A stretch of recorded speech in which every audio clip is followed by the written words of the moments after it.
بسم اللہ الرحمن الرحیم۔ قد جاءکم من اللہ نور۔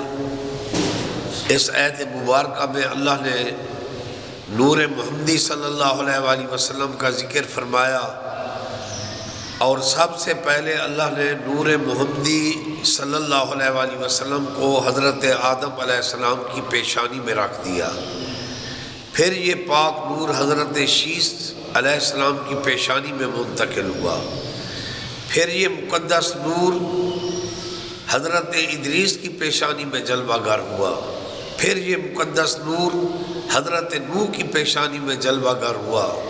پھر یہ مقدس نور سلسلہ وار حضرت طارق کی پیشانی میں جلوہ گر ہوا، اور پھر یہ نور حضرت ابراہیم کی پیشانی میں جلوہ گر ہوا۔ آزر ابراہیم علیہ السلام کے چچا تھے۔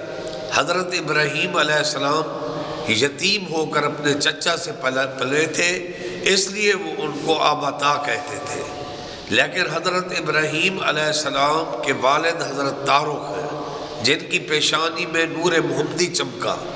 یہ اصول ہے، نور ہو یہ دودھ نور ہے، اسے ہم کسی ہلکے برتن میں نہیں رکھیں گے۔ پاک طیب صاف برتن میں نور کو رکھا جائے گا، دودھ کو رکھا جائے گا۔ تو اس لیے مشرکین میں پیارے محبوب صلی اللہ علیہ وآلہ وسلم کا نور منتقل نہ ہوا۔ اس لیے سرکار صلی اللہ علیہ وآلہ وسلم نے فرمایا، میں پاک پشتوں سے آیا ہوں، پاک رحموں سے آیا ہوں، میرا حسب بھی پاک ہے، میرا نسب بھی پاک ہے۔ ولدت من نکاح ولا من صفاح، میں نکاح کے ساتھ آیا ہوں، پاکیزہ طریقہ سے آیا ہوں۔ اور اللہ تعالیٰ نے قرآن پاک میں فرمایا، وَتَقَلُّبَكَ فِي السَّاجِدِينَ، یا رسول اللہ صلی اللہ علیہ وسلم آپ ساجدین میں جلوہ گر ہوئے۔ تو اس لیے یہ عالم اسلام کے مسلمانوں کا صحیح عقیدہ یہی ہے کہ نور محمدی اللہ تعالیٰ نے آدم کی پیشانی میں رکھا، اور نور محمدی کی وجہ سے اللہ تعالیٰ نے جناب آدم کو مسجود الملائکہ بنا دیا، اور جس نے انکار کیا وہ شیطان قرار پایا، اور طوق لعنت اس کے گلے میں پڑا۔ تو یہ نور مصطفیٰ کی تعظیم تھی کہ اللہ تعالیٰ نے فرشتوں کو حکم دیا کہ آدم کو سجدہ کرو۔ تو یہ نور محمدی حضرت آدم کی پیشانی میں جلوہ گر ہوا، پھر حضرت شیس کی پیشانی میں جلوہ گر ہوا، پھر حضرت ادریس کی پیشانی میں جلوہ گر ہوا، پھر حضرت نوح کی پیشانی میں جلوہ گر ہوا، اور سلسلہ وار یہ مقدس نور پھر حضرت طارق کی پیشانی میں جلوہ گر ہوا، پھر حضرت ابراہیم کی پیشانی میں جلوہ گر ہوا، پھر یہ نور حضرت اسماعیل علیہ السلام کی پیشانی میں جلوہ گر ہوا، پھر یہ نور کعبہ کے متولی حضرت عبد المناف کی پیشانی میں جلوہ گر ہوا، پھر یہ نور حضرت ہاشم کی پیشانی میں جلوہ گر ہوا، پھر یہ نور حضرت عبد المطلب کی پیشانی میں جلوہ گر ہوا، اور پھر یہ نور حضرت عبداللہ کی پیشانی میں جلوہ گر ہوا، پھر یہ نور حضرت پاک آمنہ طیبہ طاہرہ کے بطن میں جلوہ گر ہوا، حتیٰ کہ نور محمدی کا ظہور ہو گیا۔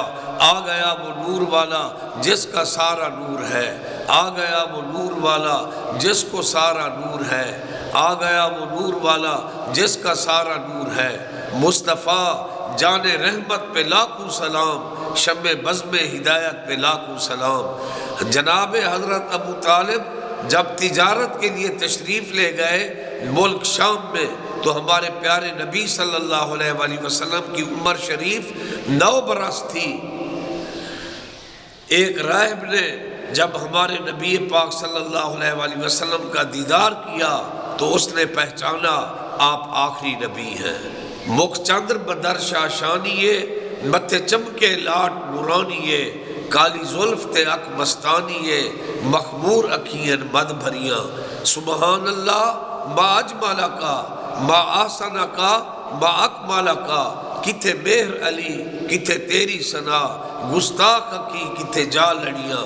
حتیٰ کہ اس راہب نے پیارے محبوب کریم صلی اللہ علیہ وآلہ وسلم کے مقدس قدموں کو چوما، اور آپ صلی اللہ علیہ وآلہ وسلم کے مقدس ہاتھوں کو چوما، اور حضرت ابو طالب سے پوچھا یہ شہزادے، یہ نورانی چہرے والے، یہ ہستی، ان کا تعارف کیا ہے؟ تو حضرت ابو طالب نے بتایا کہ یہ میرے بھتیجے ہیں۔ لیکن اس راہب نے کہا یہ امام الانبیاء ختمی مرتبت صلی اللہ علیہ وآلہ وسلم اللہ کے آخری نبی ہیں، اے ابو طالب ان کو لے جاؤ، کہیں اللہ کی امانت کو یہ یہود و نصارہ نقصان نہ پہنچا دیں۔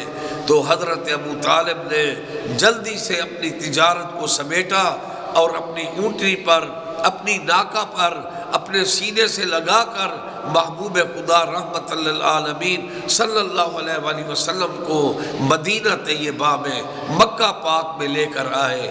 اور راستہ میں حضرت ابو طالب کو ایک جگہ پیاس کی شدت محسوس ہوئی اور اس نے عرض کیا یا رسول اللہ، اے محمد، اے میرے پیارے بھتیجے، مجھے پیاس لگی ہے۔ آپ صلی اللہ علیہ وآلہ وسلم کا معجزہ ظاہر ہوا۔ آپ صلی اللہ علیہ وآلہ وسلم نے زمین پر اپنے مقدس پیر کو مارا تو پانی کا چشمہ جاری ہو گیا، اور حضرت ابو طالب نے پیاس اپنی بجھا لی، اور نبی پاک صلی اللہ علیہ وآلہ وسلم نے اس چشمے کا پانی پیا۔ اور ایک دفعہ حضرت ابو طالب سخت بیمار ہو گئے، اور انہوں نے پیارے محبوب کو فرمایا اے میرے پیارے محمد، میرے لیے دعا کریں اپنے اللہ سے کہ اللہ تعالیٰ مجھے شفا سے نواز دے۔ تو آپ صلی اللہ علیہ وآلہ وسلم نے دعا کے لیے ہاتھ بلند کیے، اسی وقت آپ کے پیارے چچا حضرت ابو طالب شفا یاب ہو گئے اور چلنے پھرنے لگے۔ محبوب کل سونا ختم رسول جنو لگدا گیا رنگ لہدا گیا، صلاۃ والسلام علیکہ سیدی یا رسول اللہ وعلی آلکہ و صحابکہ یا حبیب اللہ صلی اللہ علیہ وسلم۔